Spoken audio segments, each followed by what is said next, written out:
Ang pag-uusapan natin sa video na ito ay mag-uninstall tayo ng application sa ating macOS or MacBook. Pag bago ka pa lang sa channel na ito, huwag mong kalimutan i-subscribe and pindutin ang notification bell para updated ka sa mga na-upload kong video. So, ang sample natin dito na uninstall natin ay TeamViewer na application. So, punta tayo dito sa Finder. Then, ayan, actually in-install ko na siya. So dito tayo sa application, pupunta sa left side yan.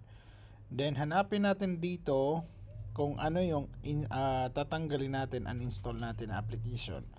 So sa tutorial na ito ay gagamitin natin ay tatanggalin natin yung TeamViewer. So ito yung TeamViewer. So i-right click niyo at saka move to trash. Yan. Then kailangan nyo i-verify. Actually, pwede nyo siyang i-drag dito. Halimbawa, TeamViewer, yan, i-drag nyo dito sa inyong trash. Then, ayan. So, the same lang. Kailangan nyo siyang i-verify. So, lagyan natin yung ating password. Ayan. Then, okay natin. Then, yan. Uninstalling na siya. Also, deleted the configuration file. Ayan, check na. I-ano natin yan. Then, mayroon pang verification ulit. So, verify natin.